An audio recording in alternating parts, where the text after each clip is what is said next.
the motivation for MBA was to switch careers, perhaps, and you get to a point where you don't see much growth in your current field, and to get that growth, you have to upskill. And I felt like MBA was one of the places. So my first test, I did go with TTP. I did my preparation through there, and they gave me a good base, but it wasn't all comprehensive.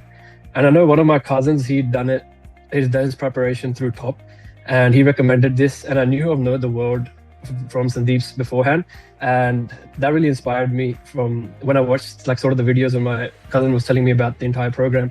So I decided to then go with Top, and there's a big difference in the sense where I felt that the top content provided the entire structure and entire knowledge of what you needed. So it was one comprehensive way to know everything. So it was great that I didn't need to then go into any other spaces to search for anything else. I got all the stuff I needed from here. Hi, Agnat. How are you doing? Hi, Karan. I'm good. How are you? I'm doing fine. It's such a pleasure to have you here. Massive congratulations on that 705 score. I'm sure you would be feeling really proud about that score, given that you improved from a 575. So as we can see Correct. on the Yes. screen, you've been able to secure a 100 percentile score on the quantitative reasoning. Let me tell you that is extremely rare even amongst our students. And verbal reasoning stood at an 83 for you, which is in corresponds to the 84th percentile, and data insights at a 93rd percentile. So let's talk about how you felt when you saw this score crop up on the screen. Yeah, I honestly, the first feeling I had, I was very relieved, given I started off 575. And even in the previous test, I thought I was doing good. And then you see the score and you get 575, even though my mocks were higher than that, like around 650 during the time. So I was sort of expecting it in that range. That was a big disappointment then. But the first feeling that came to my mind was just the feeling of relief. Okay, everything's done. It's a good score. But sort of honestly, I felt bittersweet at the time because I 715 would have been nice because it would have Corresponded to a 99th scared up. percentile score, I think. Yeah, exactly. Yes. Yes. But I was like in the moment, just take what you get. I was happy with the improvement. So No, but certainly anything above a 705 can actually help you manage the kind of admissions that you're looking for. So it really doesn't matter. yeah, fingers crossed. We'll see how we go. Right, Agnat. So let's get started with an introduction of yourself. How did you get started with your GMAT journey? What was the motivating factor that led you to pursue this path of preparing for the GMAT? Yeah, so hello everyone. My name's Agnat, and I currently work at a bank in Australia, in Westpac, and I've been working for around 5 years now. And sort of the motivation for MBA was to switch careers, perhaps, and you get to a point where you don't see much growth in your current field, and to get that growth, you have to upskill. And I felt like MBA was one of the places because I know my cousins have done it and they were getting very good ROIs on their investment. They've gone into consulting and other big firms, which I want to go into as well. So that's where my motivation for MBA came in. And then after that, you need a GMAT mainly to get into MBA. So I started prepping my journey. I started in, I would say, May of this year. So it took me around 6 months to prepare for it in total. The first test I gave in August and didn't go too well. Then I took a bit of a break, took a month break, and then I started with Top in around in the August batch itself, and then just prepared heavy and gave my exam literally last week and got the score. So I was quite happy with that. That's a really inspiring story. So, also wanted to know there are so many other players in this test prep space. What made you home down to top 1%? Yeah, so my first test, I did go with TTP. I did my preparation through there, and they gave me a good base, but it wasn't all comprehensive. And I know one of my cousins, he'd done it, he's done his preparation through Top, and he recommended this. And I knew of Know the World from Sandeep's beforehand, and that really inspired me from when I watched like sort of the videos when my cousin was telling me about the entire program. So I decided to then go with Top, and there's a big difference in the sense where I felt that the top content provided the entire structure and entire knowledge of what you needed. So it was one comprehensive way to know everything. In my other test preps, I knew like a bit of information everywhere, but over here at top, everything's just consolidated into one place.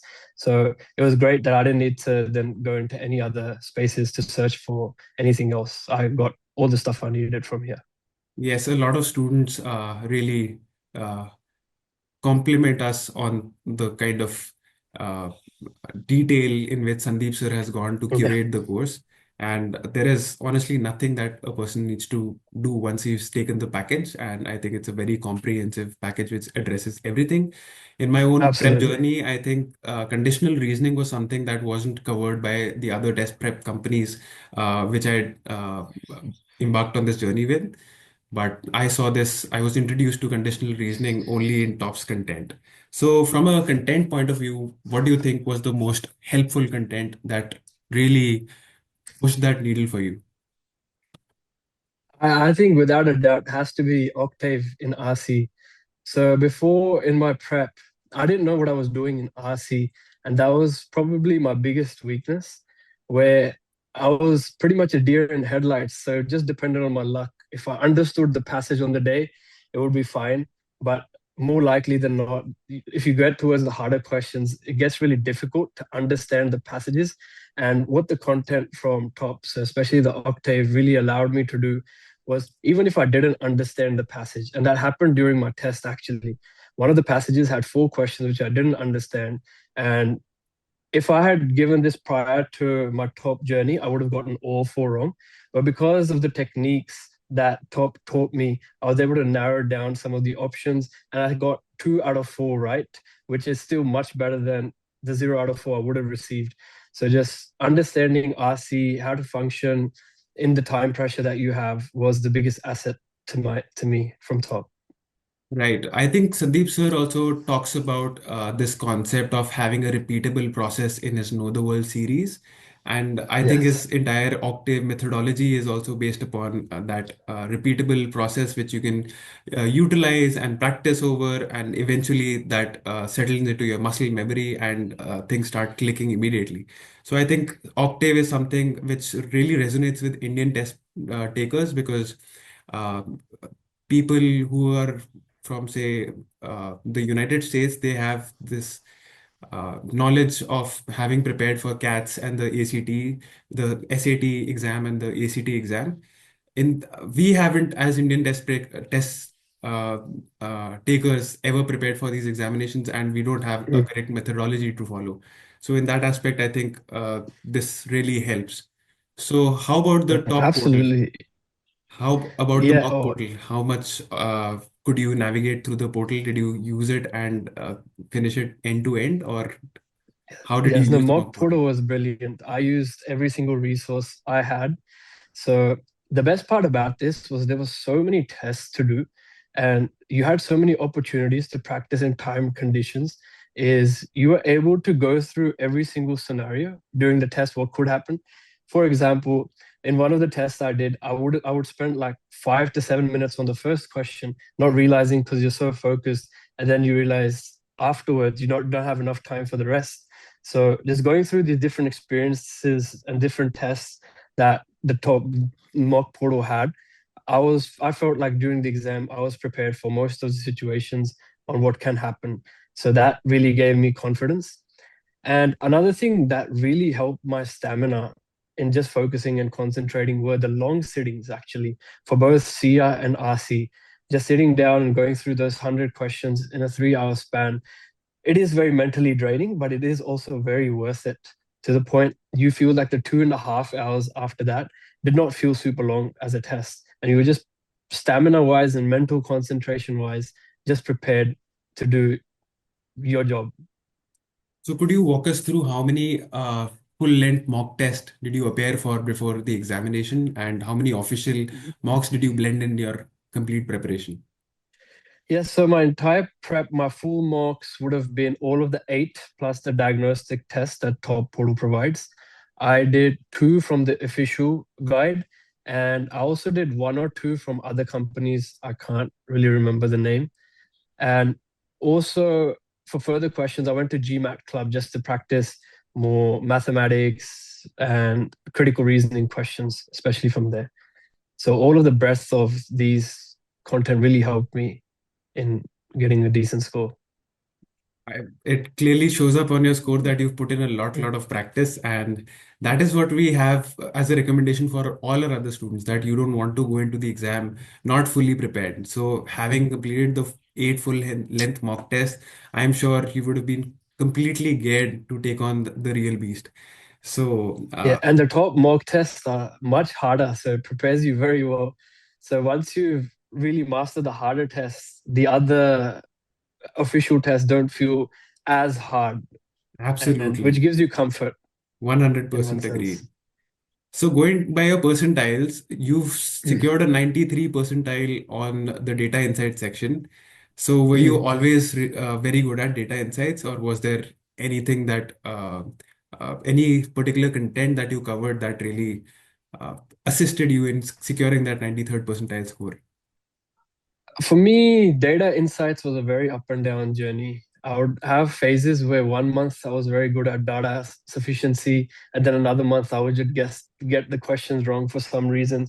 And my worst part was probably multi-source reasoning. I think it would be for a lot of students, where you have to just read all of the data up front and just answer questions afterwards, undertaking the time. So it's sort of like an RC passage and just going through the different questions that you had. So with how improvement came was just practice and just being aware. I feel like in data insights, it's very easy to get lost in the content. You just need to be talking to yourself. Okay, this is what the information is telling me. This is what the question's asking for, and not rely on your intuition. Where I was going wrong is I was thinking whatever I remembered was the right thing, and I wasn't checking back at the passage, which was a big mistake. And a lot of my mistakes stemmed from that. So I had to work over time to just fix those errors. And it really paid off afterwards because multi-source reasoning didn't become a big issue afterwards. And I was comfortable with the entire question sets. Right, Agnat. Agnat, there's this one complaint that all Indian test takers have, which is we are working professionals. We don't have Mm. the time to manage GMAT on the side, and things in life can become really challenging to cope up with. Considering that even you are a working professional and even you had a lot going on in life, how did you navigate this entire journey, and how did you keep yourself motivated to put in the hours to receive this fantastic score? Yeah, listen, I'm not gonna sugarcoat this. It is hard. It is a dedication and it is a sacrifice that you need to go through. I think at least studying 2 to 3 hours daily is super important. And I would like to emphasize on the word daily because well, in my initial practice run, I was very inconsistent. I would study for 3 hours one day, then not study for the next 2 days. And maybe on the weekend, I would do a 6 hour study shift. So I would make up the hours. But the fact that I wasn't doing things daily, really, I didn't really see big improvements during that time. But after joining top, the recommendations is following the entire sets. I sort of just brought in that consistency, and it does take sacrifice. Like you're tired after work, even before work, if you have time, just go through some questions. So it's about just being in that mindset that something is better than nothing. And you have to just keep pushing forward and look at the end goal. Like this is for your future. You are trying to achieve something that's very difficult. It will require time and sacrifice. And I feel like if you're okay with the why, then you'll be able to push through. I really like that line. If you're okay with the why, you'll really be able to push through. So, what changed for you in your prep when you secured a 575? How did you take it on to a 705? What there would have been some introspection that would have gone into the process, after which you would have realized that you need to do things a little differently. So, could you touch base upon that? Yeah. I think I took the test quite lightly the first time. I saw a few YouTube videos and they were like, I got 725, like 2 week prep. So initially I thought it's not going to be that hard. And there was sort of that overconfidence that may have popped up. And during the official mocks, I was fine with how everything was going. I was getting good scores. around 655, 665 was the average. But then I feel like on the test there, I just got unlucky. And I didn't know about getting multiple questions wrong would drag your score down. That's what happened. I probably got three in a row wrong in each of the sections. And that just took out my entire score. Even though the the score I got, like say in quant, I got 16 out of 21 questions right, which would have been a higher percentile if they were scattered across. But since I got three in a row wrong, that really dragged my score. And I just didn't know these things prior to going into the test. So after joining top, after getting the information, and after going through the classes, you sort of realize how like consistently everyone else is studying as well, and what sort of the effort everyone else is putting. And well, I was part of a batch where in one of the classes from Tanish sir, I remember no one came prepared. And then both Tanish sir and Sandeep sir got mad, and sort of Sandeep sir gave us all a message to be really serious. And I felt like that really hit me deep, where I realized the amount of effort I need to put. And the way he explains everything is just so brilliant, where it got to me. And after that, I said, okay, no, this is not right. I need to give my consistent hours every day. And you just pile up hours and hours and hours, and over time, you'll definitely see results. That's so inspiring. Listening, it's so inspiring to hear that from you. Mm, We've not had yeah, any other student express it in such with mm, such clarity of mm. what sort of a difference can it make to have Sandeep sir really push those students in their final sprint towards their 700 plus score. I'm So being honest, that's what pushed me. Like I was taking it lightly beforehand, like not coming prepared to the classes. And as soon as he sort of gave us a little bit of a scolding that was much needed, after that, things just flipped So you and need to have success a came up. mentor also in this entire journey. Otherwise, life can take over and people can tend to get complacent. So, Absolutely. Yeah, I agree. so Agnat, to wrap this up, what would be some of your do's and don'ts that you would want to recommend to future test takers who are going through this conversation that we are having? Some do's and don'ts. Our first do is do not take this lightly. Like, if you're a working professional like I was and you haven't studied in a while, it will take 2 to 3 months just to get the mental concentration to do the exam. So when I heard people saying online that they were able to get such a good score in a 1 month or 2 months time, and maybe they did, right? But I would say there were more outliers than the normal. And majority of the time, we won't be the outliers. So just prepare for yourself that this might be a 3 to 6 months or even a longer journey. I was initially under the impression that, okay, if I just give 2, 3 months, I'll just get the score I want and it's all going to be rosy. But that wasn't the case. And reality is quite different. So just be prepared for that. That would be one. Do also just be consistent. Now, this everyone would give you this advice, but there's no substitute for consistency. Like daily practice is a must, and focus on where you're getting things wrong. And another do would be, as you're doing the question, don't actually do it based on your intuition. Keep your brain active and actively think about what you're doing and what does the question mean in the moment of time. And I know time pressure is very hard to do, but if you don't, it's a very logical test, GMAT. And once you start using intuition, you will start getting questions wrong. So you have to keep your brain very hyperactive. And the last one, I would say, do a lot of timed practice. Like a lot. Everything is timed because time just changes everything. Where you just start feeling the pressure of, oh, you don't have enough time, and you start making silly mistakes. And silly mistakes are the ones that will drag your score down the most. So I would like those would be some of the tips I'd like to provide to the future test takers. These were all the do's, I think, right? Do's. So any Yeah, don'ts do's that and come to don'ts. mind? Yeah, don't take it lightly. Like it does, it is a hard test overall. But I feel like everyone can do it with enough effort put. And other don'ts, I feel like I can't think of any more don'ts. Like Right. I it's mean, all of that it's was so informative. Everything that you said made absolute sense. And thanks once again for doing this, and wishing you all the best for the future, and hoping that you make into all the colleges that you shortlisted. Once again, we at Top 1% are incredibly proud of your achievements. Even Sandeep sir was conveying his regards, and we are mighty impressed by your score and your consistency and the effort that you put in for this test. Thank you once again for doing this. No, thank you to the top team. I really appreciate the efforts and the lengths the entire team has gone through to set the structure and for students. And it is a successful program. And I really appreciate everyone from the team that has helped me with my journey. Right, Agnat, have a great day ahead. Thank you very much. Have a nice one. All right, bye.